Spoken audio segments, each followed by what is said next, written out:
कल से जो है 9 o'clock रख पाए सेशन, बट वही है कि अभी देखती हूँ हो पाएगा या नहीं, बट 9:15 तो रखेंगे ही, रात को 9 बजे। लाइक शेयर सब्सक्राइब आप कर देंगे होपफुली, और या कर चुके होंगे।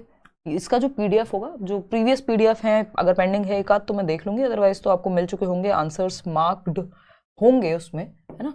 ये let's learn squad Telegram channel, 9 lakh plus लोग जुड़े हुए हैं। किसी भी फेक चैनल से, फेक वेबसाइट से प्लीज़ मत जुड़िएगा। अगर कोर्स लेने की इच्छा है तो करियरविल ऐप डाउनलोड करेंगे और वहाँ पे एनरोल करेंगे। टीचिंग सेक्शन में जाकर के सीटेट के बैचेस में एनरोल आप कर सकते हैं। आई थिंक बीपीएससी के बैचेस में एडमिशन ओपन होगा, और पेडागोजी स्पेशल, जिसमें मैं सिर्फ पेडागोजी कराती हूँ, बाकी एग्जाम्स के लिए या डिटेल में पेडागोजी किसी भी एग्जाम के लिए सीटेट को छोड़ के, तो वो उसमें भी आप एनरोल कर सकते हैं। डीट प्लस बी के बैचेस में भी एडमिशन ओपन है। तो 3 4 5 बैचेस हैं जिनमें जो है, एक तो पता नहीं आज मुझे बोलने में क्या हो रहा है, बैचेस हैं जिसमें आप एनरोल कर पाएंगे। तो लेकिन सिर्फ करियरविल ऐप डाउनलोड करिए, किसी भी वेबसाइट, किसी भी फेक, अगर वेबसाइट भी आप यूज़ कर रहे हैं तो careerville.com ही कीजिए, आपको 20% डिस्काउंट भी मिल जाएगा उस चीज़ पे, है ना। सीटेट का कंप्लीट बैच वहाँ आपके लाइव है, और सभी टीचर्स अपना अपना सब्जेक्ट लेते हैं, मैं सीडीपी डील करती हूँ। इसके बाद ना आपको कोई किताब लेने की सच कोई आवश्यकता पड़ेगी, ना कोई प्रीवियस ईयर, ना कोई मॉक टेस्ट, सब कुछ बैच में ही है, चाहे वो नोट्स हो, चाहे वो कुछ और हो। क्वेश्चन नंबर 1 आपके सामने है, आप पोल में जवाब देंगे फटाफट से बिना देरी किए। बताएंगे आप। पहला क्वेश्चन है, देखिएगा, development of children follows the principle of, यानी बच्चों का जो विकास है वो कौन से सिद्धांत का अनुसरण करता है। हमें पता है प्रिंसिपल्स ऑफ डेवलपमेंट एक अपने आप में टॉपिक है, अभी कल परसों ही, आई थिंक आज ही हमने कंप्लीट किया बैच में सीटेट वाले, तो बाकी में हो चुका होगा।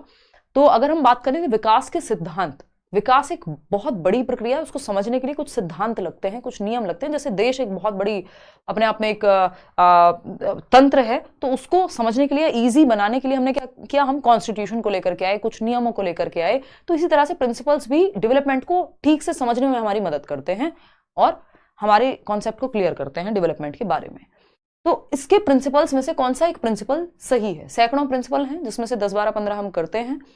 तो यूनिफॉर्मिटी का पैटर्न, प्रिंसिपल ऑफ यूनिफॉर्मिटी यानी एक रूपता, यानी डेवलपमेंट में यूनिफॉर्मिटी होती है। यूनिफॉर्मिटी किसकी? सबके लिए एक रूप है? नहीं भाई, डिफरेंसेस भी हैं। यूनिफॉर्मिटी ऑफ पैटर्न लिखा होता तो हम कह देते यही ऑप्शन ठीक है। एक रूपता किसकी? पैटर्न की, कि पहले बच्चा खड़े होना सीखता है, फिर चलना सीखेगा, फिर दौड़ना सीखेगा, उससे पहले बैठना सीखेगा। ऐसा नहीं हो सकता पहले बच्चा दौड़ना सीख ले बाद में चलना सीखे, है ना। तो वो पैटर्न तो सेम है सारी दुनिया के बच्चों के लिए, कि सारी दुनिया में बच्चों के पहले दूध के दांत आते हैं, बाद में पक्के दांत आते हैं। ये पैटर्न है डेवलपमेंट का, यूनिफॉर्म है, सबके लिए एक जैसा है, जैसे यूनिफॉर्म होती है स्कूल में। लेकिन इंडिविजुअल डिफरेंसेस भी हैं। यूनिफॉर्मिटी हर चीज में थोड़ी है। इवन चाइल्डहुड का कॉन्सेप्ट हर एक कल्चर में सेम नहीं है ना। तो ये बात कहना गलत होगा, खाली यूनिफॉर्मिटी लिखने से काम नहीं चलेगा, तो ये गलत हो जाएगा। वन डायमेंशनैलिटी, भाई मल्टी डायमेंशनल होता है, बहुआयामी होता है विकास। ये पहले दिन ही हम डिस्कस करते हैं क्लासेस में, इवन जो डेमो क्लास थी यूट्यूब पे उस पर भी मैंने आपको बताया था। एक आयामी नहीं होगा, बहुआयामी होगा, और एक रूपता पैटर्न की है, ना कि ओवरऑल। लीनियरिटी नहीं हो सकती अगर कोई भी प्रोसेस है, यानी प्रक्रिया है, चाहे वो सामाजिकरण की प्रक्रिया हो, चाहे वो अधिगम की प्रक्रिया हो, चाहे वो विकास की प्रक्रिया हो। ये एक रेखीय नहीं हो सकते, स्ट्रेट लाइन में नहीं चल सकते, ये स्पाइरल होते हैं, यानी वर्तुलाकार होते हैं, आगे पीछे चलते हैं। तो रेखिता नहीं होगी, वो तो स्ट्रेट लाइन हो जाएगा, जैसे मूवीज में दिखाते हैं भाई डेथ हो जाती है स्ट्रेट लाइन पे। तो ऐसा थोड़ी है कि व्यक्ति सिर्फ 2 + 2 4 होते जाएंगे डेवलपमेंट में या लर्निंग में। किसी दिन आप ज्यादा सीखते हैं, किसी दिन कम सीखते हैं, आगे पीछे ये प्रक्रिया चलती है। इंडिविजुअल डिफरेंसेस का सिद्धांत है, ये बात एकदम सही है, जिसको हम हेरिडिटी एंड एनवायरमेंट से भी जोड़ सकते हैं, कि व्यक्ति जो है, व्यक्तियों में भिन्नता पाई जाती है अपने रूप रंग, यानी अपने रूप रंग, size, shape, attitude, aptitude, interest, सबकी रुचि सेम नहीं होती, सबका इंटेलिजेंस का स्तर सेम नहीं होता, तो बहुत सारी चीजों में एज सेम नहीं होती, तो बहुत सारी चीजों में विभिन्नता पाई जाती है, यानी व्यक्तियों में विभिन्नता पाई जाती है। मुझे सेब पसंद है, जरूरी नहीं आपको सेब पसंद हो, आपको संतरे पसंद हो सकते हैं, आपको कुछ और पसंद हो सकता है। तो ये क्या हुआ? इंडिविजुअल डिफरेंसेस का मामला है, और जो प्रिंसिपल में आता है डेवलपमेंट के, तो डी ऑप्शन ही सही है। पहला ऑप्शन आपको फंसाने के लिए था, यूनिफॉर्मिटी देख के कई लोग टिक लगा देंगे, जो कि गलत है। क्वेश्चन नंबर 2 देखिएगा, असर्शन और रीजन, कथन और कारक वाले प्रश्न खूब आते हैं पेपर में, 4 5 6 तक भी आ जाते हैं 30 में से। असर्शन क्या है? Course of a child's physical development is totally determined at the time of birth, यानी एक बच्चे के शारीरिक विकास की जो दिशा है कि शरीर ऐसे विकसित होगा, पूरी तरह से जन्म के समय ही निश्चित हो जाती है। Physical course of a child's physical development, यानी शारीरिक विकास पूरी तरह से सुनिश्चित है समय के, जन्म के समय ही, जबकि इंडिविजुअल डिफरेंसेस हैं, खाना कैसा मिलेगा, एनवायरमेंट कैसा मिलेगा, कैसी ट्रेनिंग मिलेगी बच्चे को, हेरिडेटरी गुण तो चलो पहले से निर्धारित होंगे, तो ये हम नहीं कह सकते कि भैया ये निर्धारित हो जाता है जन्म के समय पे, बिल्कुल गलत बात हो जाएगी। Heredity is the only factor responsible for development of children. Heredity एकमात्र फैक्टर है, यानी आपकी आनुवंशिकता, आपका जेनेटिक्स, जिसकी वजह से डेवलपमेंट होता है। दोनों ही बातें सिरे से नकार दी जाएंगी क्योंकि गलत है। भाई सुनिश्चित हो जाएगा जन्म के समय। फिर एनवायरमेंट का कैसे आपको पता है? अगर बच्चों को अच्छी ट्रेनिंग मिलेगी तो वो स्पोर्ट्स में भी जा सकता है, अच्छा न्यूट्रिशन मिलेगा, अच्छा पोषण मिलेगा तो उसका फिजिकल डेवलपमेंट अच्छा होगा, नहीं मिलेगा तो नहीं होगा। हम कैसे डिटरमिन कर दें जन्म के समय? वो तो जन्म के बाद की बातें हैं ना, जन्म के समय तो सिर्फ हेरिडिटी ही फिक्स्ड है। तो ये दोनों बातें गलत हैं, both A and R are false. तो इस तरह के क्वेश्चंस में तो ईज रहती है हमें कि दोनों ही गलत है, तो हमें कुछ सोचना ही नहीं है कि आर सही है कि ए सही है, दोनों ही गलत है, जो कि आप लोग 73% लोग सही जवाब दे भी रहे हैं। Very good. क्वेश्चन नंबर 3 देखिएगा एक बार। क्वेश्चन नंबर 3 क्या कहता है? ये कह रहा है ड्यूरिंग मिडल चाइल्डहुड। मिडल का मतलब है 5 से 11, 5 से 8, मतलब अर्ली और लेटर के बीच की स्थिति है मिडल चाइल्डहुड। तो मिडल चाइल्डहुड यानी मध्य बाल्यावस्था के दौरान dash is the primary agency of socialisation, continues to play an important role but secondary agency of socialisation. अब आपको पता है प्राइमरी एजेंसी सिर्फ फैमिली ही हो सकती है या फिर आपके क्लोज रिलेटिव हो सकते हैं, डिपेंड करेगा ऑप्शन पे, बट फैमिली तो निश्चित है कि प्राइमरी में ही आएगा, ठीक है ना। तो during middle childhood family the primary agency of socialisation continues to play an important role but secondary agency of socialisation, जो कि आपके आस पड़ोसी हो सकते हैं, दूर के रिश्तेदार हो सकते हैं, वो भी महत्वपूर्ण है। अब यहां पे कोई फर्क नहीं पड़ता, इन्होंने मध्य बाल्यावस्था लिख दिया, कुछ भी लिख दिया, कोई फर्क नहीं पड़ रहा। अगर आप पढ़ेंगे मध्य बाल्यावस्था के दौरान डैश, जो कि सामाजिकरण का प्राथमिक कारक है। क्या है सामाजिकरण का? ऑप्शन पे जाइए। परिवार, पीयर्स है प्राथमिक कारण, मीडिया है, विद्यालय है, नहीं, ये सब सेकेंडरी है, गौड़ है। तो आपको एक ही ऑप्शन बचता है, बाकी ऑप्शन तो अपने आप ही हट गए, सेकंड ऑप्शन चेक करने की भी जरूरत नहीं है ना, कि फैमिली ही प्राइमरी है, बाकी कहीं और तो फैमिली है ही नहीं, तो प्राइमरी तो फैमिली होती है, सेकेंडरी बाकी सब आ जाएंगे। नेबरहुड का, प्रेस का, मीडिया का, स्कूल का, स्कूल तो 100% ही सेकेंडरी होता है। तो प्राथमिक जो कारक है कि समाज के नियम कायदे कानून कैसे सीखेंगे, तो सबसे पहले परिवार मिनिएचर वर्जन है समाज का छोटा रूप है, तो वहीं से सीखेंगे। तो फर्स्ट ऑप्शन यहां सही हो जाएगा। क्वेश्चन नंबर 4 देखिएगा एक बार। ये क्या कहता है भाई? क्वेश्चन नंबर 4 कहता है एज पर जीन प्याजे के अनुसार children acquire the ability to perform abstract reasoning, अमूर्त चिंतन। जैसे ये वर्ड एब्स्ट्रैक्ट आ जाए समझ जाओ लास्ट स्टेज की बात हो रही है, फॉर्मल ऑपरेशनल 11 से 15 वर्ष। प्याजे की 4 स्टेजेस हैं, SPCF से आपको याद रखना होता है। सेंसरी मोटर जन्म से 2 वर्ष, प्री ऑपरेशनल 2 से 7, कॉन्क्रीट ऑपरेशनल 7 से 11 और फॉर्मल ऑपरेशनल 11 to 15 ईयर्स। ये 4 स्टेजेस हैं। सम पीपल कांट फोकस से आप याद रख सकते हो, सिंपल फंडे मैंने आपको बताए हुए हैं। तो अमूर्त संक्रियात्मक अवस्था में एब्स्ट्रैक्ट थिंकिंग आती है। अगर लॉजिकल थिंकिंग सबसे पहले कब आती है, तो लॉजिक सबसे पहले कॉन्क्रीट में आता है 7 से 11 में, ठीक है ना। ये SPCF यही सीक्वेंस है, sensory motor, pre operational, concrete और फॉर्मल ऑपरेशनल। बात इतनी सही है नहीं है? बिल्कुल सही है। चलिए फिर आगे बढ़ेंगे। निशा आप पोल दे दीजिए क्वेश्चन नंबर 5 के लिए। देखिएगा, इतनी बात क्लियर है या कोई दिक्कत परेशानी, दर्द, समस्या, कहीं कुछ हो रहा हो तो बताओ। कोई कह रहा मैम आप वही एक चीज बार बार पढ़ाते बोर नहीं होते? देखिए थोड़ा बहुत तो होता ही है ऑफ कोर्स। अब सिलेबस आपका सीटेट में चेंज ही नहीं हो रहा है तो क्या ही कर सकते हैं, है ना। लेकिन ऐसा नहीं है, आप क्रिएटिविटी जिसको कहते हैं, हर बार सेम चीज नए तरीके से बताई जा सकती है, नए एग्जाम्पल्स का प्रयोग किया जा सकता है। तो बहुत ज्यादा बोरियत तो नहीं, बट थोड़ी बहुत तो कभी कभी लगता है कि यार सिलेबस चेंज कर दो, जब चेंज हो ही सकता है तो, है ना। तो अब तो आपको भी याद हो गया कि क्या पूछा है और क्या जवाब देना है। तो ये तो नेचुरल है, टीचिंग में ये चीज तो होती ही है ना। अब ये तो वैसी सी ही बात है कि बस अब मैं इस पर ज्ञान देने का मन नहीं कर रहा मेरा, कभी और दूंगी। क्वेश्चन नंबर 5 देखो कि किसी से आप पूछो किसी भी काम में रेपिटेशन तो होता ही है ना। विराट कोहली से ये थोड़ी पूछो कि बैट घुमा घुमा के बोर नहीं होते हो क्या, है। तो नई चीजें भी होती हैं हर बार। आप लोग पहली बार पढ़ रहे होते हैं कई बार, तो उस तरह से समझाने में मजा आता है। ये तो ड्यूटी है ना कि आपको हेल्प मिलेगी इस चीज से, तो करने में मजा आएगा इस चीज को, चाहे रिपीट हो रहे हो टॉपिक्स, हर बार नई तरीके से नई डेप्थ में जाके समझाएंगे। देखिएगा, इन gene पियाजे's theory, the tendency to see the world and the experiences of others from one's own viewpoint is referred to as। Jean पियाजे के सिद्धांतों के अनुसार दूसरों के अनुभवों व सांसारिक दृष्टिकोण को अपनी दृष्टि से देखने की प्रवृत्ति क्या कहलाती है, बताइएगा। यानी see the world and the experiences of others from one's own view point, यानी आप दुनिया को अपनी ही नजर से देख रहे हैं, अपने ही व्यू पॉइंट से देख रहे हैं। इसको ईगोसेंट्रिसिज्म कहते हैं। एनिमिज्म क्या होता है? एनिमिज्म होता है जीववाद, जब आप नॉन लिविंग चीज को लिविंग मानते हैं, यानी निर्जीव चीज को। जब आपको लगे पेन में भी जान है ना, पेन से चोट लगी है, बच्चे को जमीन से चोट लगी, हम कहते हैं चींटी मर गई, चींटी मर गई, उसको लगता है इसमें भी जान है। टेबल से चोट लगी है, वो लगे अरे टेबल को पीट दिया, मेरे बच्चे को मारेगी, तो वो क्या है, एनिमिज्म यानी जीववाद, उसको लग रहा है नॉन लिविंग है, चीज में भी जान है, नॉन लिविंग को भी वो लिविंग समझता है। तो ये आत्मकेंद्रियता है, जब वो खुद को सेंटर में लगता है, उसको लगता है जो चीज मुझे पसंद है वही मेरे पिताजी को होगी, वही मेरी माताजी को होगी। अडेप्टेशन है जब आप सिचुएशंस में अडेप्ट कर रहे हैं, एसिमिलेशन और एकोमोडेशन इसी के अंदर आता है। एनिमिज्म, इक्विलिब्रेशन, इक्विलिब्रेशन है बैलेंस का स्टेट, जो आपके दिमाग में और जो दुनिया में है दोनों क्या है, बैलेंस में है, ठीक है ना। चलिए क्वेश्चन नंबर 6 देखिएगा। क्वेश्चन नंबर 6 क्या कहता है भाई, according to Kohlberg's theory, Kohlberg का मॉरल डेवलपमेंट है, कम से कम 2 क्वेश्चन आ रहे हैं पिछले 2 बार से, अगर हम देखें तो एक क्वेश्चन सबसे मतलब मिनिमम एक क्वेश्चन तो आएगा ही। According to Kohlberg's theory of moral development, नैतिक विकास के सिद्धांत के अनुसार, the level in which moral understanding is based on rewards, punishment and the power of authority figures is called, यानी वह स्तर नैतिकता का, सही और गलत का वह स्तर जहां बच्चा सही और गलत इस बात से निर्धारित करेगा कि बाहर से डांट पड़ेगी अथॉरिटी से या नहीं, पनिशमेंट मिलेगी कि रिवॉर्ड मिलेगा, तो ये पहला ही स्तर है, प्री कन्वेंशनल लेवल कहते हैं उसको, पूर्व पारंपरिक अवस्था। सिंपल बात है, इसमें 2 लेवल हैं, एक पनिशमेंट एंड ओबीडियंस ओरिएंटेशन, दूसरा है म्यूचुअल एक्सचेंज जिसको टिट फॉर टैट कहते हैं। हर एक लेवल पे 2-2 स्टेजेस हैं, टोटल 6 स्टेजेस हैं, 3 लेवल हैं, ठीक। प्री कन्वेंशनल, कन्वेंशनल और पोस्ट कन्वेंशनल, फॉर्मल कन्वेंशनल कुछ नहीं होता, ठीक है। तो बी ऑप्शन यहां सही हो गया, आसान सा जवाब है। क्वेश्चन नंबर 7 की अगर हम बात करते हैं, क्वेश्चन नंबर 7 देखिएगा, the importance of cultural tools such as language in cognitive development has been proposed by dash in his dash, संज्ञानात्मक विकास में भाषा जैसे सांस्कृतिक साधन, भाई संस्कृति से भाषा मिलती है, आप जिस संस्कृति से हैं उसी तरह की भाषा बोलेंगे, ठीक है ना। तो ये जो सांस्कृतिक साधन है भाषा, इसको महत्व दिया गया है किसने, अपनी किस थियरी में, आपको पता है सोसाइटी, कल्चर और लैंग्वेज, SCL, जैसे BPL कार्ड होता है ऐसे आपको याद किया कराया हुआ है SCL, समाज, संस्कृति और भाषा, ये 3 बात कहां हुई है, पियाजे की थियरी में नहीं, वाइगॉस्की की थियरी में, ठीक है ना।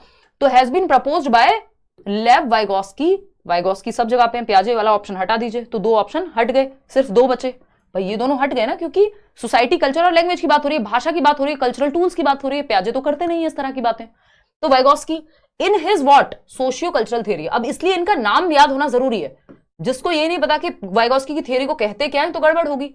सोशियो कल्चरल अप्रोच कहते हैं, सामाजिक सांस्कृतिक सिद्धांत कहते हैं, जबकि ये थियरी किसकी है, कॉग्निटिव डेवलपमेंट की, दिमाग के विकास की। पियाजे की थियरी को तो हम कहेंगे पियाजेस कॉग्निटिव डेवलपमेंट, पियाजे का संज्ञानात्मक विकास का सिद्धांत, बट वाइगॉस्की की थियरी का नाम संज्ञानात्मक विकास का सिद्धांत नहीं है, उनकी थियरी का नाम सामाजिक सांस्कृतिक विकास का सिद्धांत है या अप्रोच है।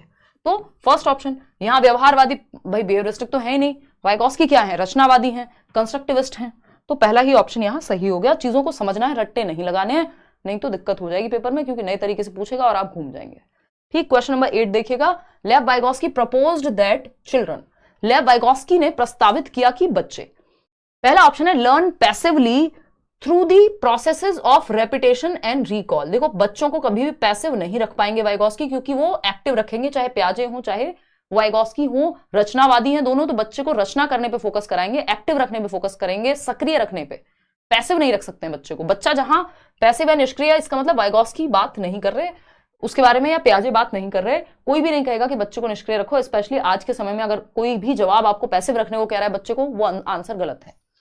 Go through 8 sequential stages of cognitive development, के संज्ञानात्मक विकास के 8 क्रमिक चरण दिया, 8 स्टेजेस दी है इन्होंने, वाइगॉस्की ने कोई स्टेज नहीं दी, ये तो कह रहे हैं कॉन्टिन्यूअस है डेवलपमेंट, एज की तो इन्होंने बात ही नहीं की। पियाजे ने दिए वो भी 4 स्टेजेस, 8 नहीं, 8 स्टेजेस किसने दिए, एरिक्सन ने, बट आपके लिए सीटेट में काम का नहीं है ना, वो भी कॉग्निटिव डेवलपमेंट की नहीं है, वो उनकी साइको सोशल स्टेजेस हैं विकास की। थर्ड है have a lot of potential that includes things that they are able to do with support from others, यानी वाइगॉस्की के अनुसार बच्चे के विकास में बहुत सारी संभावनाएं हैं जिनमें वो चीजें शामिल होती हैं जो दूसरों के समर्थन में, यानी अगर आपको किसी क्वेश्चन पे आप अटक रहे हैं, किसी से आपने हेल्प ले ली, लेट्स लर्न पे वो टॉपिक समझ लिया, तो ये आपके लिए स्कैफोल्डिंग हो गई, है ना। तो ये है जो वाइगॉस्की जिसकी बात करेंगे कि पोटेंशियल है व्यक्ति में, यदि सपोर्ट मिल जाए, सपोर्ट को क्या कहते हैं, टेम्परेरी सपोर्ट को स्कैफोल्डिंग कहते हैं। फोर्थ ऑप्शन है are born with fixed intellectual abilities, ये कह रहे हैं कि जन्म के समय ही निश्चित बौद्धिक क्षमता होती है कि वो बढ़ ही नहीं सकती, यानी जन्म के समय या तो बच्चा आइंस्टीन पैदा हो जाएगा या फिर बिल्कुल बुद्धू होगा, बुद्धू बोले तो बिल्कुल उसका मेंटल पावर्स जो है एकदम खत्म होंगी, 0 to 25 IQ की टाइप की बात होगी, वो नहीं है यहाँ पे। तो third option is the right answer. ये कह रहे हैं आप पोटेंशियल को बढ़ा सकते हो, अपना दिमाग आपका विकसित होता है एज के साथ, तो third option is the right answer. Question number 9 देखिएगा फटाफट से। ये क्या कहता है, इन प्रोग्रेसिव क्लासरूम, प्रगतिशील कक्षा, लर्निंग बाय डूइंग याद कीजिए, चाइल्ड सेंटर्ड एजुकेशन याद कीजिए, बाल केंद्रित शिक्षा जहां बच्चा सेंटर में है। आपको 3 फंडे बताए हुए हैं प्रोग्रेसिव एजुकेशन के या चाइल्ड सेंटर्ड एजुकेशन के, CCL, यानी ये मानती है कि बच्चा जन्म से ही क्यूरियस है, जिज्ञासु है, जन्म से क्रिएटिविटी की क्षमता रखता है, क्रिएटिव है यानी रचनात्मक है, कुछ नया करने की क्षमता के साथ पैदा होता है, और ability to learn, L for ability to learn, सीखने की क्षमता के साथ पैदा होता है। ये 3 बातें प्रोग्रेसिव एजुकेशन यानी प्रगतिशील शिक्षा या बाल केंद्रित शिक्षा मान के चलती है, और इसमें बहुत महत्वपूर्ण योगदान है। फादर ऑफ प्रोग्रेसिव एजुकेशन कौन है, जॉन डुई या जॉन डीवी, जिन्होंने शिकागो में, अमेरिका के शिकागो में स्कूल्स खोले जिनको लैब स्कूल्स कहा गया है, यूनिवर्सिटी एलिमेंट्री स्कूल्स कहा गया। ये पेपर में आ चुका है सीटेट में, लैब स्कूल किसको कहा गया, तो प्रोग्रेसिव स्कूल्स को लैब स्कूल्स कहा गया।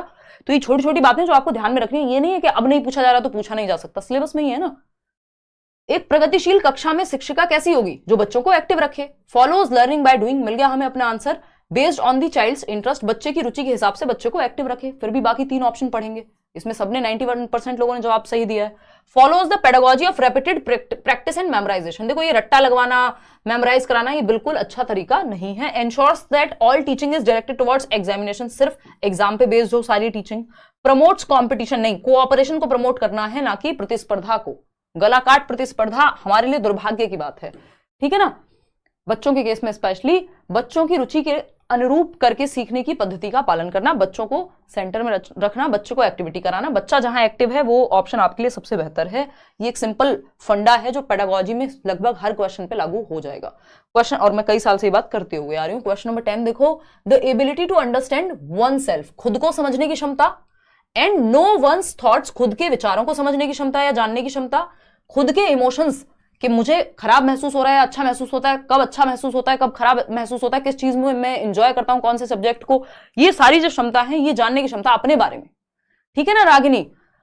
फीलिंग, अपनी फीलिंग्स को, अपने मोटिव्स को, ये किस में आएगी, खुद की बात चल रही है, सेल्फ, ये म्यूजिकल इंटेलिजेंस में आएगी। सेल्फ की बात इंट्रापर्सनल में आएगी। ये तो सिंपल आंसर है इसका, इंट्रापर्सनल। इंटरपर्सनल, यहां अदर्स लिखा होता, दूसरों के विचार, यहां खुद की जगह दूसरों की बात होती तो इंटरपर्सनल हो जाता है ना, अंतर्वैयक्तिक हो जाता। ये अंतःवैयक्तिक है यानी खुद को जानना, इसमें फिलोसोफर्स आ जाएंगे। इंट्रापर्सनल, इंट्रा मतलब सेल्फ, खुद के इमोशन, खुद की फीलिंग्स, है ना, फिलोसोफर्स टाइप के लोग इसमें आएंगे। अगर हम बात करें म्यूजिकल इंटेलिजेंस की, तो जो म्यूजिक की धुन बना सके। स्पेशल इंटेलिजेंस में आप विजुअल स्पेसेस को समझ पाते हैं, आर्किटेक्ट वगैरह आ जाएंगे। म्यूजिकल में AR Rahman, Sonu Nigam, Lata ji. Social intelligence, ये हमारी जो हार्वर्ड गार्डनर की थियरी है उसमें अलग से नहीं है, इंटरपर्सनल में ही सोशल इंटेलिजेंस शामिल हो जाएगा। तो ये हार्वर्ड गार्डनर का मल्टीपल इंटेलिजेंस है, बहुबुद्धि का सिद्धांत, जिसमें 8 प्रकार की बुद्धि है एज पर NCERT। सोशल मीडिया, सॉरी, इस पे गूगल वगैरह पे मत फोकस कीजिएगा, NCERT 8 ही मानती है। आपको इंटरनेट वगैरह पे कई लोग ये भी बता देंगे 11 हैं, 12 हैं, ऐसे तो बहुत सारी हैं, 13 भी हैं, बट आपके काम की 11 हैं जो NCERT में गिवन है। तो मल्टीपल इंटेलिजेंस, इसको MI का सिद्धांत कहते हैं, गार्डनर ने दिया है, अमेरिकी मनोवैज्ञानिक हैं गार्डनर। बहुबुद्धि की बुद्धि कई प्रकार की हो सकती है, अलग अलग लोग अलग अलग तरीके से बुद्धिमान हो सकते हैं। इन्होंने IQ को नकारा कि जरूरी नहीं है कि हर बच्चों को आप सेम तरीके से पढ़ाइए, जिसमें जो बुद्धि है उस चीज पे फोकस कीजिए। जैसे 8 प्रकार है, आपको पहचानना है कौन सी बुद्धि किससे जुड़ी हुई है। जैसे ये बॉडी स्मार्ट, बॉडी स्मार्ट किसको कहेंगे, बॉडीली काइंस्थेटिक को, ठीक है ना। ये है people smart, people smart interpersonal intelligence को। वर्ड स्मार्ट, लिंग्विस्टिक इंटेलिजेंस को, भाषक बुद्धि। लॉजिक स्मार्ट, लॉजिको मैथमेटिको, गणितीय बुद्धि। सेल्फ स्मार्ट, इंट्रापर्सनल, जो अभी क्वेश्चन में था। Nature smart, naturalistic intelligence. Picture smart, visualistic या विजुअल या स्पेशियल इंटेलिजेंस, जिसमें आर्किटेक्ट या आपके इंटीरियर डेकोरेटर, गूगल वाली दीदी, ये सब आ जाएंगे, है ना। Music smart, musical intelligence. तो ये आपको समझना है कौन किसमें स्मार्ट है। 8 प्रकार की इंटेलिजेंस यहां पे गिवन है। चलिए आगे बढ़ते हैं। ये 1 नंबर का क्वेश्चन जरूर आता है। क्वेश्चन नंबर 11 देखिएगा, वाइगॉस्की से ही क्वेश्चन है और जवाब दीजिएगा। क्वेश्चन नंबर 11 देखिएगा और जवाब दीजिएगा। ये क्या कहता है, अकॉर्डिंग टू लेव वाइगॉस्की, यानी वाइगॉस्की की अगर हम माने तो पहला ऑप्शन है language and cognitive development are not related to each other, यानी भाषा और संज्ञान, भाषा और दिमाग का विकास आपस में जुड़े हुए नहीं है, जबकि वाइगॉस्की ऐसा नहीं कहते। वो तो कह रहे हैं ये जो दिमाग का विकास है ये भाषा, समाज यानी सोसाइटी, कल्चर यानी संस्कृति और लैंग्वेज की वजह से ही हो रहा है। तो वो तो इंटर रिलेटेड कहते हैं, वो नहीं कहते ऐसा कि इंडिपेंडेंट है। Language and cognitive development take place independent of each other, यानी एक दूसरे से स्वतंत्र हैं, भाषा का दिमाग पे कोई प्रभाव नहीं पड़ता, ये बात एकदम गलत है। ये तो लैंग्वेज को ह्यूमंस का ग्रेटेस्ट टूल कह रहे हैं, एक यंत्र कह रहे हैं जिसके माध्यम से हम अपनी समझ को विकसित कर सकते हैं। ये लैंग्वेज ही तो है जिसके माध्यम से मैं आपको अपनी बात समझा पा रही हूँ, आप अपनी बात कह पा रहे हैं कमेंट्स में, किताबें पढ़ के आप अपनी समझ विकसित कर पा रहे हैं, है ना, किसी की ज्ञान की बातें सुन करके, है ना, कोई भी आप अच्छी से अच्छी किताबें किसके माध्यम से पढ़ पा रहे हैं, भाषा के माध्यम से। किसी से चर्चा कर पा रहे हैं, आपका दिमाग बेहतर हो रहा है, कैसे, भाषा के माध्यम से। तो भाषा तो हमारी समझ को विकसित करने में बहुत बड़ा रोल प्ले करती है एज पर Vygotsky. Language facilitates the shared experiences necessary for building cognitive process, यानी आपके संज्ञान, आपकी समझ को बेहतर करने के लिए भाषा हमें अनुभव प्रदान करती है, हमें हेल्प करती है, ये बात एकदम सही है। फोर्थ ऑप्शन क्या है, language development takes place after cognitive development. ऐसा इन्होंने नहीं कहा कि पहले लैंग्वेज डेवलपमेंट होता है फिर कॉग्निटिव डेवलपमेंट उसके बाद आएगा। इन्होंने कहा है क्या, वो तो थॉट और लैंग्वेज की बात है, और इन्होंने कहा लर्निंग से कॉग्निटिव डेवलपमेंट।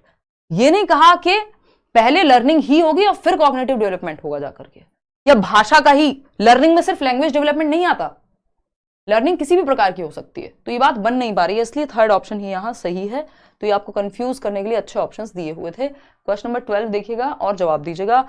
ये कहता है assessment for learning, assessment of learning, for learning, और क्या है भाई आपका एज लर्निंग। ये 3 प्रकार जरूर पूछे जाते हैं, इनमें से 3 में से एक क्वेश्चन जरूर आता है।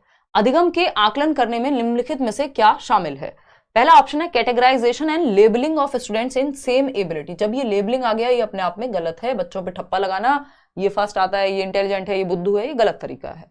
Understanding the process of students thinking, बच्चे सोचते कैसे हैं, इस प्रक्रिया को समझना। पॉजिटिव बात है, बच्चे के पक्ष में है, तभी तो हम आकलन कर रहे हैं सीखने के लिए, ताकि उसको कल सिखा सकें, फीडबैक के लिए आकलन, है ना। थर्ड है finding out readiness levels of students, यानी आप टेस्ट ले रहे हैं बच्चे का, जांच रहे हैं उसको, इसलिए कि आपको पता लगे कि वो कितना तैयार है किसी चीज को सीखने के लिए। दोनों बातें पॉजिटिव है, लेबल करना नेगेटिव है।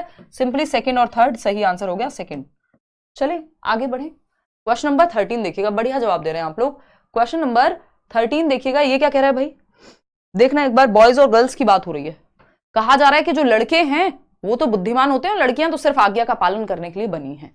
ये कैसी बात है, ये बेवकूफी की बात है, जिस बेवकूफी को हम क्या कहेंगे, स्टीरियोटाइप कहेंगे, ठीक है ना। तो इसका जवाब तो आप लोग वैसे ही दे देंगे, ये तो आप अब उतने समझदार हो ही गए। Statement that boys are intelligent while girls are compliant is an example of, यह है कथन कि लड़के बुद्धिमान होते हैं जबकि लड़कियां आज्ञाकारी होती हैं। ये किसका उदाहरण है भाई, दोनों ही इंसान है ना, दोनों में दिमाग होगा, दोनों में तर्क करने की क्षमता होगी, दोनों में डिसीजन मेकिंग होगी, कॉग्निटिव डेवलपमेंट की जितनी भी चीजें दोनों में होती हैं। बल्कि हम कहते हैं girls mature faster than boys, यानी रिसर्च ये मानती है पूरी तरह से कि लड़कियां लड़कों से ज्यादा जल्दी मैच्योर होती हैं। मैच्योर होती हैं वो हर तरह से होगा उसमें, चाहे उनके थिंकिंग हो, रीजनिंग हो, प्रॉब्लम सॉल्विंग हो, डिसीजन मेकिंग हो, मेमोरी हो, परसेप्शन हो, ये प्रॉब्लम सॉल्विंग हो, तो लड़कियों में भी है लड़कों में भी है ना।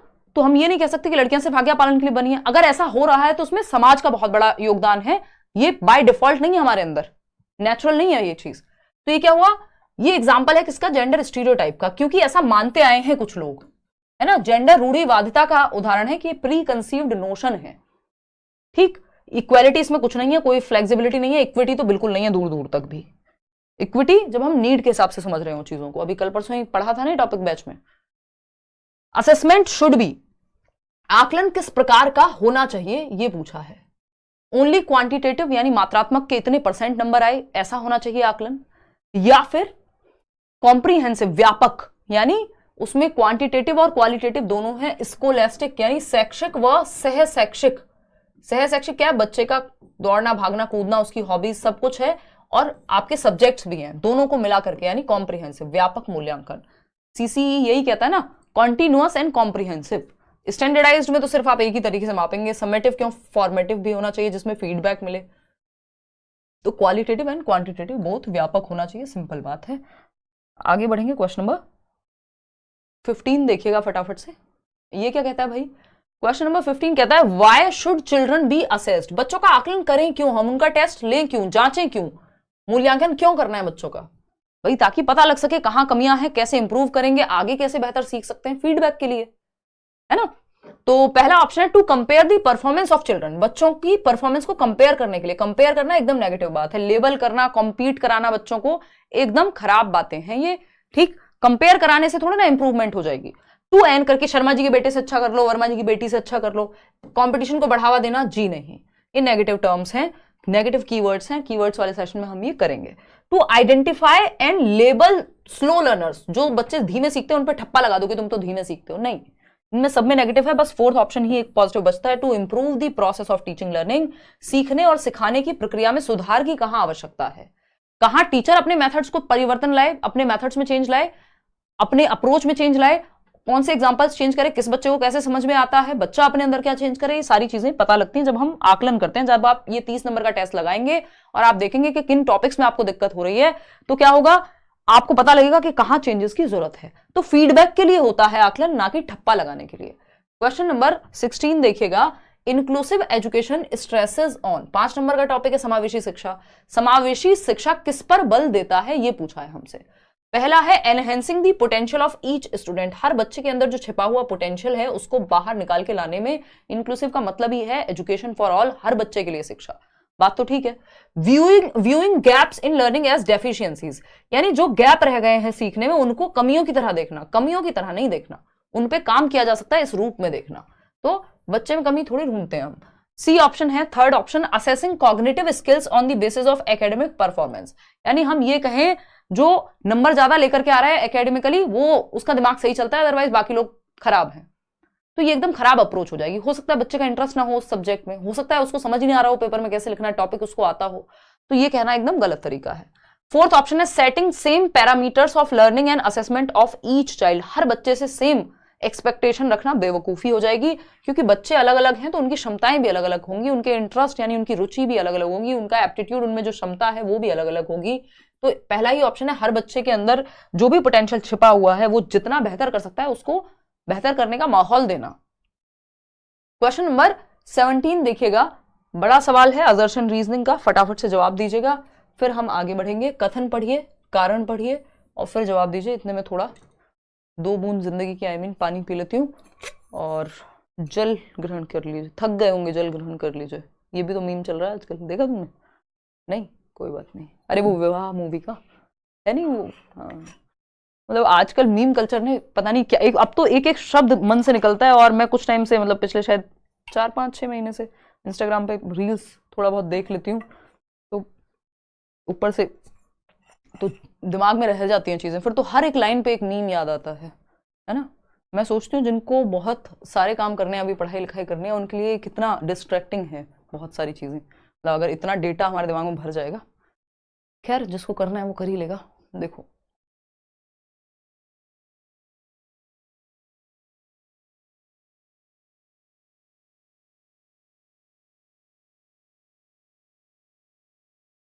अच्छा रागिनी, 88% लोग फर्स्ट जवाब दे रहे हैं, फर्स्ट आंसर। देखते हैं कथन क्या है, असर्शन क्या है। When teachers believe that children coming from disadvantaged backgrounds, यानी वो बच्चे जो हाशिए पे हैं, जो अलाभान्वित या वंचित समूह वर्ग से आते हैं, किसी भी जाति के आधार पे, आर्थिक स्थिति के आधार पे वो अलग थलग रह गए हैं, पीछे रह गए हैं, have the capacities of learning, उनमें भी सीखने की क्षमता है, and make them feel belonged in the classroom, they are likely to improve their performance. यदि टीचर ही मानेंगे कि कोई भी बच्चा जो वंचित समूह वर्ग से आ रहा है वो भी सीख सकता है, ये मानना यदि टीचर का होगा तो बच्चे भी पॉजिटिवली सीख पाएंगे। क्यों? क्योंकि टीचर्स की जो एक्सपेक्टेशन है बच्चों से, या टीचर्स का जो बिलीफ है about children and there abilities, बच्चों को इन्फ्लुएंस करता है। यदि टीचर कहे कि नहीं तुम कर सकते हो यार, तुम करो तो सही मेहनत, तो बच्चा भी अपने बारे में ये महसूस करता है, वो भी कोशिश करेगा।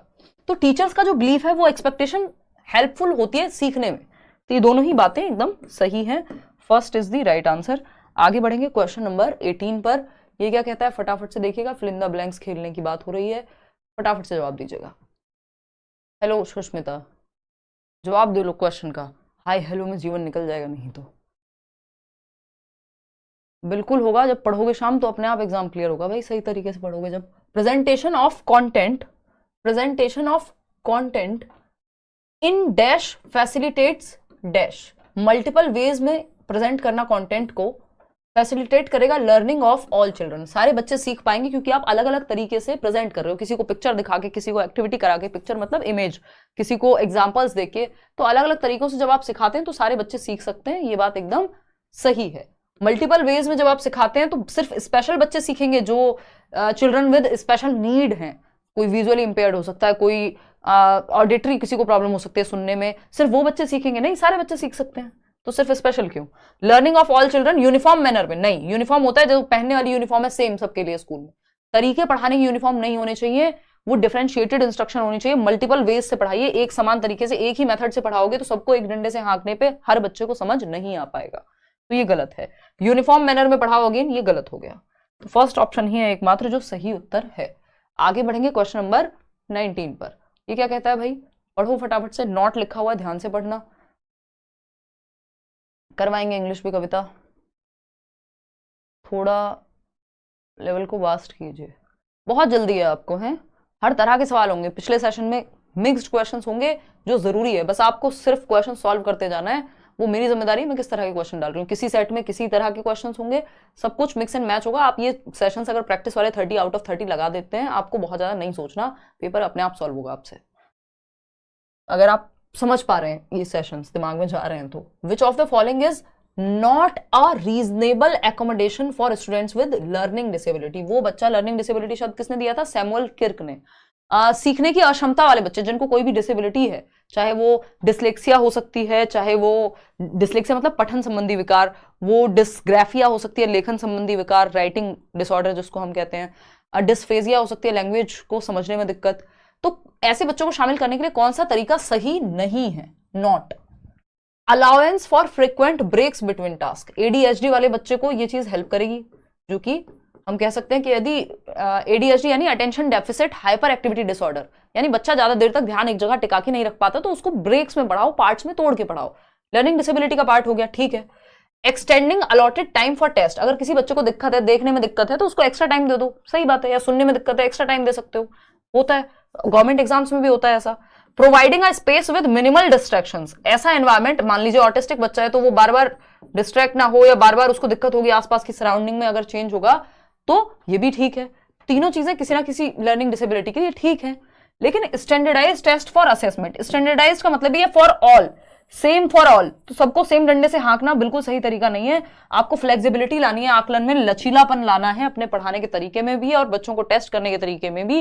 जो बच्चा देख नहीं सकता, आप उसको ये नहीं कहेंगे तुम भी प्रॉपर ऐसे ही लिख दो, आप वहां पे ब्रेल लिपि की बात करेंगे या ओरल टेस्ट ले लेंगे, उसका मौखिक परीक्षा ले लेंगे, क्योंकि देखने में दिक्कत है तो लिखने में दिक्कत होगी, तो सबको सेम तरीके से आंकना जरूरी नहीं है। क्वेश्चन नंबर 20 देखिएगा, FFOE, बहुत साल पहले मैंने एक वीडियो बनाया था और उसमें ये बताई थी कि ये 4 चीजें अगर आप ध्यान रख लेंगे तो बहुत सही हो जाएगा। FFOE, flexibility, F for flexibility लचीलापन, फ्लुएंसी ज्यादा थॉट्स आना एक बार में, originality and of ideas are typical identifying characteristics of, धारणाओं में लचीलापन, यानी आपके दिमाग में विचार आ रहे हैं तो मल्टीपल आ रहे हैं, एक तरीका काम नहीं कर रहा, आप दूसरा नहीं तीसरा, ये लचीलापन है। धारा प्रवाहिता क्या है? मल्टीपल आइडियाज आ रहे हैं दिमाग में, ऐसा नहीं सिर्फ एक ही आइडिया आया है, किसी प्रॉब्लम को सॉल्व करने के 75 तरीके हैं। ओरिजिनलिटी, कुछ नए आ रहे हैं, सिर्फ कॉपी पेस्ट नहीं कर दे रहे कि लेट्स लर्न पे सीटेट ऐसे पढ़ाया जाता था, चलो सेम तरीका कॉपी पेस्ट मार देते हैं, है ना, तो ओरिजिनलिटी कुछ अपना नयापन है। Of ideas are typical identifying characteristics of, किसकी पहचान है? क्रिएटिविटी के, ये क्रिएटिविटी के एलिमेंट्स हैं, लक्षण है ना, कुछ फ्लेक्सिबिलिटी, फ्लुएंसी, ओरिजिनलिटी, ये सब, एंड इलेबोरेशन जो इसमें दिया हुआ नहीं है, कन्वर्जेंट थिंकिंग और क्रिएटिविटी का कोई वो नहीं है, तो फर्स्ट ऑप्शन ही यहाँ पे ठीक है। क्वेश्चन नंबर 21 देखिएगा, ये क्या कहता है? Teachers should focus on use of dash curriculum and dash assessment, शिक्षकों को डैश पाठ्यचर्या और डैश मूल्यांकन का उपयोग करना चाहिए। भाई कैसी पाठ्यचर्या का? फ्लेक्सिबिलिटी, डीकॉन्टेक्चुअलाइज्ड यानी संदर्भ से ही जुड़ी हुई ना हो, ये सबसे नेगेटिव है, युगात्मक नहीं, रचनात्मक चाहिए, लचीला और रचनात्मक यानी मल्टीपल वेज और फॉर्मेटिव, जिससे फीडबैक मिले, एक्टिविटी से ही आप आकलन कर पा रहे हैं। तो टीचर्स को फ्लेक्सिबल करिकुलम, स्टैंडर्डाइज नहीं फ्लेक्सिबल, और फॉर्मेटिव जिसमें एक्टिविटी के माध्यम से आप जांच लें, एक्टिविटी करा करके। फ्रेगमेंटेड होता है, टूटे फूटे टुकड़ों में, डीकॉन्टेक्चुअलाइज्ड भी, और यूनिफॉर्म कोई तरीका नहीं है, तो एक ही ऑप्शन है जो पॉजिटिव है। आगे बढ़ते हैं क्वेश्चन नंबर 22 की तरफ, यानी 22वें सवाल की तरफ। 22वां सवाल क्या कहता है? A teacher should enable students to become effective problem solvers, बच्चे अच्छे समस्या समाधान करता बन जाए, इसके लिए टीचर को क्या करना चाहिए? पहला है जनरेटिंग फियर, यानी भय उत्पन्न कर दो बच्चों में, तो डर से कोई अच्छा समस्या समाधान करता नहीं बनेगा, इवन जो आइडियाज उसके दिमाग में आ रहे होंगे वो भी हट जाएंगे। है ना। इंड्यूसिंग स्ट्रेस एंड टेंशन, होता है स्ट्रेस भर दो बच्चे के दिमाग में, तो जो वो कर सकता है पेपर में, हो सकता है वो उतना भी ना करे, या जो समस्या का समाधान उसके दिमाग में आ रहा है वो आए भी ना। होता है ना, कई बार हम बहुत स्ट्रेस में होते हैं, फिर हम सोचते हैं यार ये चीज तो ऐसी सॉल्व हो सकती थी, तब क्यों नहीं आया दिमाग में? क्यों नहीं आया? क्योंकि स्ट्रेस था आपका दिमाग, और आपका दिमाग और आपके इमोशंस एक दूसरे को प्रभावित करते हैं। कॉग्निशन और इमोशन वाला टॉपिक है। Encouraging use of passive memorisation, passive तो जहां लिखा हुआ है गड़बड़ है। मेमोराइजेशन यानी रट्टा लगवा दो बस, नहीं, ये कोई तरीका नहीं है प्रॉब्लम सॉल्व करने का। प्रॉब्लम सॉल्विंग में अच्छा बनने के लिए बच्चे को एनकरेज करना है यूज ऑफ एनालॉजिकल थिंकिंग, समान सोच के उपयोग को प्रोत्साहित करना। एनालॉजिकल थिंकिंग क्या है? किसी चीज से मिलते जुलते उदाहरण सोच पाए बच्चा। अच्छा, किसी जिस इससे पहले कोई प्रॉब्लम उसने सॉल्व किया, उसको किस तरीके से किया था, उस तरह का कुछ सोच पाए, है ना। तो मल्टीपल वेज सोच पाए। एनालॉजिकल थिंकिंग में क्या हो सकता है, मान लीजिए जैसे हम बात कर रहे हैं कैमरे की, तो हम कह सकते हैं भाई जो हमारी जो कैमरा है वो हमारी आंख के जैसा है, जैसे आंख सब कुछ रिकॉर्ड करती है, देखती है, वैसे कैमरा भी करता है। तो एनालॉजी है, एक तरह की समानता है यहाँ पे। तो उस तरह से अगर बच्चा सोच पाएगा तो प्रॉब्लम्स को सॉल्व कर पाएगा, है ना। क्वेश्चन नंबर 23 देखिएगा। क्वेश्चन नंबर 23 क्या कहता है, देखना एक बार। The process of construction of knowledge and making meaning in middle school students is facilitated through, यानी मध्य विद्यालय के छात्रों में ज्ञान निर्माण और अर्थ बनाने की प्रक्रिया को सुगम करने के लिए, जब आपको मीनिंग मेकिंग करनी हो और आपको बच्चे को क्या करना है, नॉलेज को कंस्ट्रक्ट कराना है, तो बच्चे को रखना पड़ेगा एक्टिव। जिस ऑप्शन में बच्चा एक्टिव है वो बेस्ट ऑप्शन है। एक्टिव एक्सप्लोरेशन, बच्चों को सक्रिय अन्वेषण, कोई एक्टिविटी कराइए, ठीक है। सोशल इंटरेक्शन, सोशल इंटरेक्शन में बच्चा अपने आसपास के बच्चों से, टीचर्स से इंटरेक्ट करेगा, बातचीत करेगा तो सीखेगा, बच्चा एक्टिव है। एक्सपेरिमेंट करते हुए भी, प्रयोग करते हुए भी बच्चा एक्टिव है, सक्रिय है। लेकिन कंडीशनिंग ऑफ बिहेवियर है, 2 एकम 2, 2 दूनी 4, रट्टा लगवा दिया, एक तरह से कंडीशनिंग कर दी आपने, तो ये कोई भी एक्टिव तरीका नहीं है। फर्स्ट सेकंड थर्ड ही यहां सही है, फर्स्ट सेकंड थर्ड है। थर्ड ऑप्शन में कितने लोग सही जवाब दे पा रहे हैं? फोर्थ कह रहे हो, कौन से नशे हैं भाई ये? कंडीशनिंग ऑफ बिहेवियर बिल्कुल गलत है। कंडीशनिंग शब्द भी जहां दिख जाए वो बच्चे की भलाई के काम का नहीं है, एटलीस्ट सीटेट में तो बिल्कुल नहीं है दूर दूर तक। इसके फायदे क्या होते हैं वो हम नेक्स्ट लेवल पे जाके पढ़ेंगे सीटेट के बाद। देखना क्वेश्चन नंबर 24। क्वेश्चन नंबर 24 क्या कहेगा? कंडीशनिंग क्या है?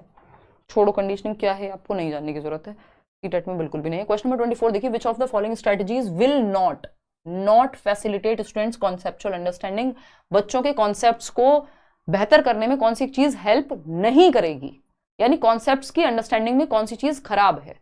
तो पहला ऑप्शन है asking students to copy answers from the blackboard as it is, बिल्कुल सही बात है। एज इट इज कॉपी कर लो ब्लैक बोर्ड से, एज इट इज लिख दो जो रट्टा लगवाया है, इससे कोई भी अंडरस्टैंडिंग बेहतर नहीं होती बच्चे की। रट्टाफिकेशन, रोट लर्निंग बेहतर होती है, मीनिंगफुल लर्निंग, अर्थपूर्ण अधिगम बेहतर नहीं होता।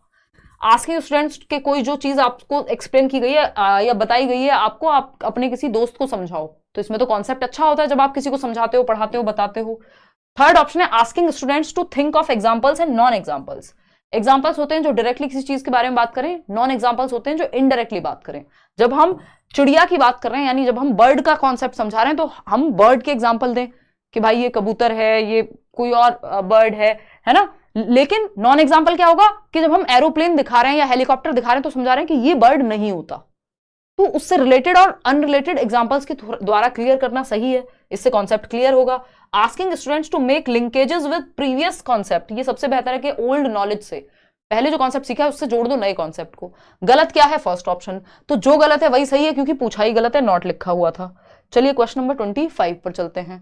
क्वेश्चन नंबर 25 क्या कहता है, फटाफट से देख लेते हैं। ये कहता है how should middle school teachers deal with alternative misconceptions of students during the process of teaching learning, यानी मध्य विद्यालय का कोई खास यूज नहीं, बस आप डायरेक्ट यहां से भी शुरू कर सकते हो। शिक्षकों को शिक्षण अधिगम प्रक्रिया के दौरान छात्रों की वैकल्पिक भ्रांतियों को, इन वैकल्पिक भ्रांतियों को, ऑल्टरनेटिव कॉन्सेप्ट्स को नाइव कॉन्सेप्शंस भी कह देते हैं हम इंग्लिश में, ऑल्टरनेटिव भी कह रहे हैं, मिसकॉन्सेप्शंस भी कह दिया जाता था, बट मिसकॉन्सेप्शन कहना नहीं चाहिए, ठीक है ना। यानी बच्चा अपने अनुभव के आधार पे कई बार ऐसी चीजें क्रिएट कर लेता है दिमाग में जो साइंटिफिक नहीं होती।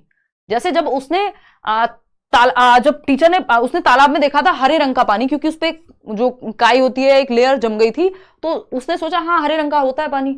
टीचर ने पढ़ाया वाटर इज कलरलेस, कि पानी का कोई रंग नहीं होता। अब बच्चा कह रहा है पानी का रंग तो मैंने देखा है मैम, ऐसा थोड़ी होता है, मैंने तो होली पे देखा है पिंक कलर का पानी। तो ये एक भ्रांति बन गई है उसके दिमाग में, जबकि ये साइंटिफिकली सही नहीं है, लॉजिकली सही नहीं है। तो इस चीज को कैसे डील करें आप क्लासरूम में? ऐसी बहुत सारी प्रॉब्लम्स बन सकती है कि उसको ट्रेन में जाते हुए लगे कि पेड़ भी साथ में चल रहे हैं, जबकि सच में नहीं चल रहे हैं। मून के साथ साथ वो वॉक कर रहा है तो उसको दिख रहा है मून तो यार यहाँ भी था, मेरी नानी के यहाँ भी है और मेरी बुआ के यहाँ भी है, तो मून तो मेरे साथ साथ चलता है, जबकि ऐसा नहीं है। तो ये क्या है, कुछ ऐसी भ्रांतियां बन जाती हैं जिनको हम ऑल्टरनेटिव कॉन्सेप्शन कह देते हैं कि ये ऑल्टरनेट या वैकल्पिक तरीका है बच्चे के सोचने का, इसको गलत नहीं कहते हम, जबकि भ्रांति कहते हैं कि बच्चे ने अपने अनुभव के आधार पर ये चीज सोच ली है। इग्नोर कर देंगे इनको नहीं, अगर इग्नोर कर दिया तो बच्चे का गलत कॉन्सेप्ट गलत बना रह जाएगा जीवन भर। पनिश करेंगे, क्यों करेंगे, पनिश करना तो बिल्कुल गलत बात है। रिवॉर्ड देंगे, बस जो भ्रांति है उस पर रिवॉर्ड थोड़ी दोगे, उसे तो करेक्ट करोगे। तो एड्रेस करेंगे, इस पर डिस्कशन होगा, इस पर चर्चा होगी, इसे संबोधित किया जाएगा, क्लास में चर्चा होगी कि आपने कैसे पानी का रंग हरा देखा था और कैसे क्या होता है, इस पर चर्चा होगी, तब जाके वो चीज करेक्ट होगी, क्योंकि ये है तो आफ्टर ऑल भ्रांति ही ना। क्वेश्चन नंबर 26 देखिएगा, ये क्या कहता है भाई। क्वेश्चन नंबर 26 कहता है during brainstorming and discussions children's intuitive guesses should be. Brainstorming क्या होता है, इसको बोलते हैं मस्तिष्क उद्वेलनशीलता, यानी बच्चे ग्रुप में बैठे हैं और किसी प्रॉब्लम पे मल्टीपल जो उनके दिमाग में आ रहा है सॉल्यूशन वो टीचर बोर्ड पे लिखते जा रहे हैं, बाद में निर्धारित करेंगे किसी समस्या का समाधान क्या होगा। कि मान लीजिए दिल्ली में पॉल्यूशन बहुत है तो बताओ क्या करें, तो कोई बच्चा कहेगा पब्लिक ट्रांसपोर्ट यूज करना चाहिए मैम, कोई कहेगा गाड़ियों को बंद करा दो, कोई कहेगा पैदल जाना चाहिए सबको, कोई कहेगा ये कर लो वो कर लो, फैक्ट्रीज बंद करा दो। तो ये सारे आइडियाज आप लिखते जा रहे हैं, बाद में किसी एक कंक्लूजन पे पहुंचेंगे। ये है ब्रेनस्टॉर्मिंग, जब आप ग्रुप में बैठ के प्रॉब्लम सॉल्विंग के आइडियाज पे काम करता है। ये एलेक्स एफ ऑसबर्न ने दिया था ब्रेनस्टॉर्मिंग, प्रॉब्लम सॉल्विंग में क्रिएटिविटी में हेल्प करता है। तो बच्चे के इंट्यूटिव गैसेस क्या है, जो उसके अंदर से आ रहा है, चाहे वो गलत ही क्यों ना हो, तो आने दो, एक्सप्रेस करने दो।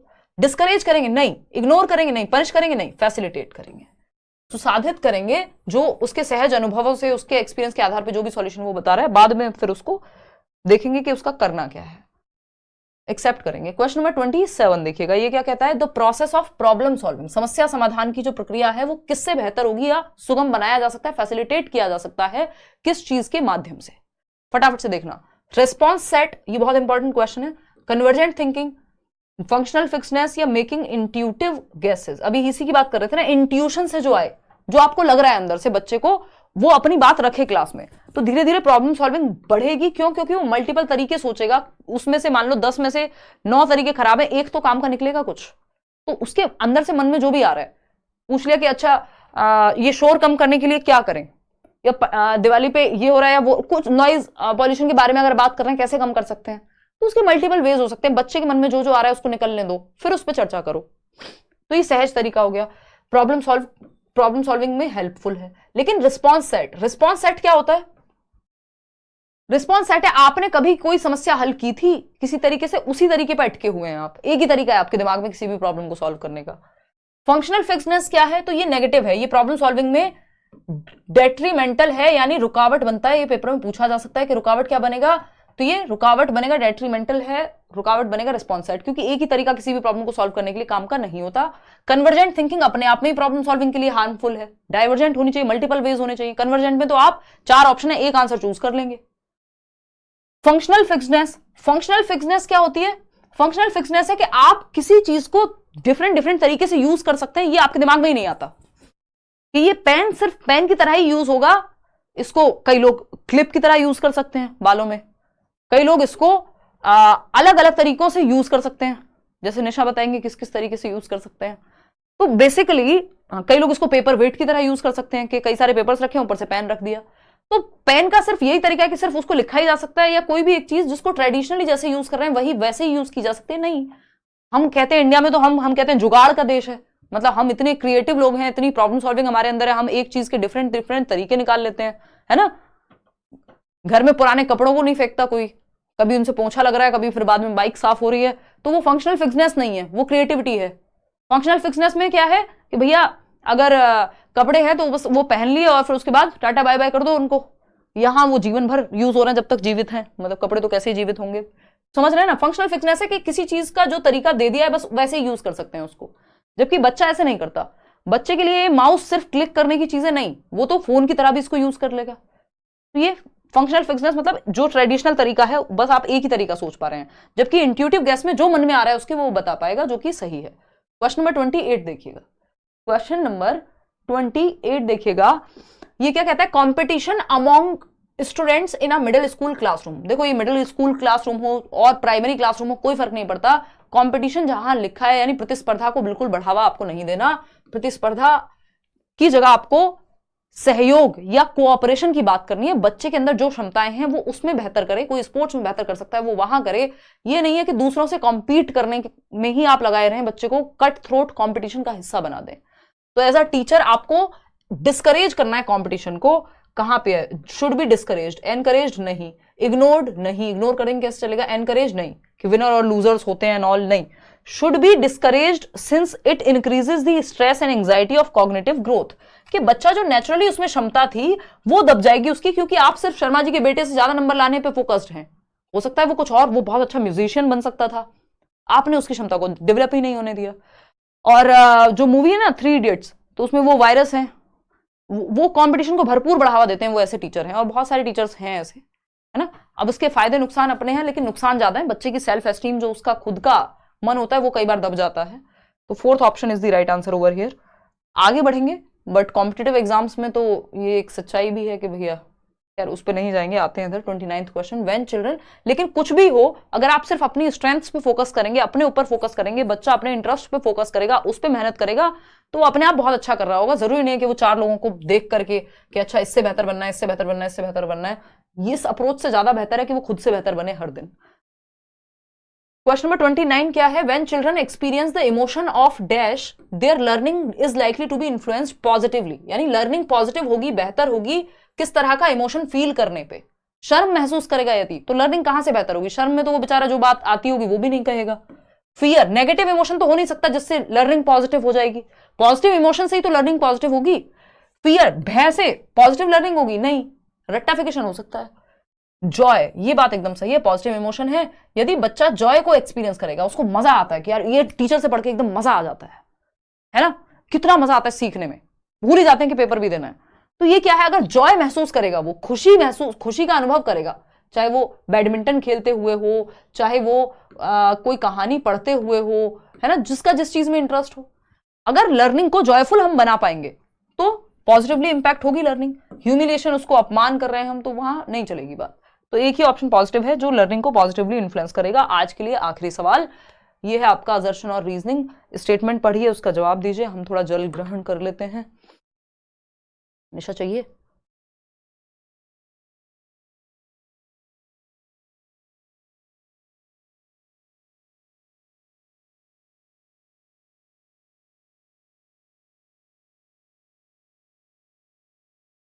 बता रही हूँ।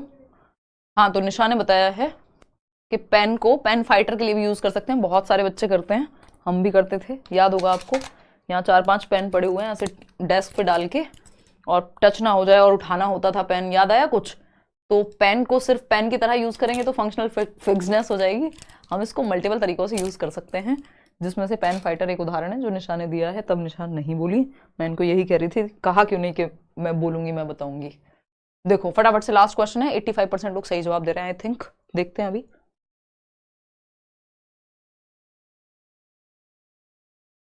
Ma'am please topic wise question कराओ, कल से कराएंगे, कल डेवलपमेंट वाला टॉपिक उठाएंगे। और जो जो इंपॉर्टेंट टॉपिक्स हैं, मैंने वैसे प्रीवियसली सारे टॉपिक एक तरफ से कराए हुए हैं, और उस समय कोई ऐसा मतलब ये बहुत पहले के कराए हुए हैं, आज से शायद 2 साल पहले सारे टॉपिक मैंने आपको डेवलपमेंट से लेके पूरा सिलेबस वाइज सारे टॉपिक के क्वेश्चंस कराए हुए हैं, प्लेलिस्ट में मिल जाएगा।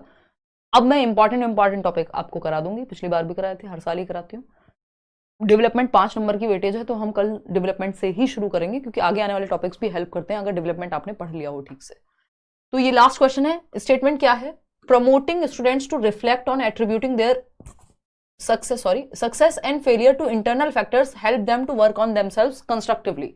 छात्रों को अपनी सफलता और विफलता के लिए आंतरिक कारकों को जिम्मेदार ठहराने पर प्रतिबिंबित करने के लिए प्रोत्साहित करें, जिससे उन्हें खुद पर रचनात्मक रूप से काम करने में मदद मिले। देखिए यहां आपको एक चीज समझनी है, अब हर बार पूछा जाने लग गया क्वेश्चन, कि आपकी जो सक्सेस एंड फेलियर है, यानी जीत और हार है, जिसको हम कह रहे हैं सक्सेस एंड फेलियर की, जब हम बात कर रहे हैं, जीत और हार की बात कर रहे हैं, तो इसको देखने के 2 नजरिए हो सकते हैं। एक तो है इंटरनल फैक्टर्स या इंटरनल एट्रीब्यूशन, और दूसरा है एक्सटर्नल यानी आंतरिक कारक व बाह्य कारक, एक्सटर्नल एट्रीब्यूशंस, एक्सटर्नल यानी बाह्य। ठीक, बेटर क्या है? बेटर है इंटरनल, क्या आप अपनी कमियों को देखें, यदि आप फेल हुए तो क्यों हुए, आपने कहां कमी की, क्या बेहतर किया जा सकता है, तो बच्चे को अपनी स्ट्रेंथ और अपनी वीकनेस, है ना, तो यहाँ पे सेल्फ, बच्चे का ध्यान खुद पे है। और एक्सटर्नल में क्या हो सकता है, पेन अच्छा नहीं था, चेयर अच्छी नहीं मिली थी, माँ बाप अच्छे नहीं मिले थे, बदलवा दो इनको, है ना, ये नहीं था, परिस्थिति अच्छी नहीं थी, फलाना। अगर यही सब बातें डॉक्टर एपीजे अब्दुल कलाम करते तो वो नहीं बनते जो वो बन पाए। डॉक्टर एपीजे अब्दुल कलाम नहीं बनते, तो बहुत सारे लोग वैसा नहीं करते, क्योंकि हमारे पास हम एक्सटर्नल शिकायतें कर करके थोड़ी ना बदल जाएगा वो। तो एक्सटर्नल में क्या, टीचर खराब था, पेरेंट्स खराब थे, पेन खराब था, हो सकता है हो, लेकिन पूरा ध्यान हमारा एक्सटर्नल पे चला जाएगा तो सॉल्यूशन निकलेगा नहीं। बेटर क्या है कि हम सक्सेस और फेलियर, कि मैंने मेहनत की, सक्सेस मिली, फेलियर, मैंने ठीक से मेहनत नहीं की, फेलियर मिला, है ना। टीचर से तो बहुत सारे लोग, हजारों लोग पढ़ते हैं, कुछ ही लोग निकल के आ पाते हैं। तो एक्सटर्नल फैक्टर्स खराब तरीका है, एक्सटर्नल फैक्टर्स पे आपको सक्सेस और फेलियर को नहीं डालना है। किस पे डालेंगे, इंटरनल फैक्टर पे, है ना। ये चीज ध्यान में रखनी है। अब हर बार एक क्वेश्चन इस पे आने लगा है, ठीक, तो देखते हैं क्या कहानी है। तो इंटरनल फैक्टर पे एट्रीब्यूट करना चाहिए जिससे बच्चे खुद पे मेहनत कर सके। अगर आपने मान लिया टीचर की वजह से फेल हुए तो आप खुद तो ट्राई ही नहीं करेंगे, खुद तो पढ़ेंगे ही नहीं अगली बार। तो ये बात तो ट्रू है कि बच्चा खुद से मेहनत कर सके, इसलिए इंटरनल फैक्टर, क्योंकि आपके हाथ में इंटरनल फैक्टर है, मेरे हाथ में मेरी किस्मत थोड़ी, मैं किस्मत पे थोड़ी ना कोई किस्मत फोन थोड़ी लगा दूं किसी को, मेरे हाथ में मेहनत है मेरी सिर्फ, ठीक है ना। तो आप खुद क्या कर सकते हैं, ये इंटरनल फैक्टर, जब आप खुद के बारे में देखेंगे तो वो इंटरनल फैक्टर है। इसका रीजन क्या है, internal attributions of success and failure help individuals to improve their performance by working harder.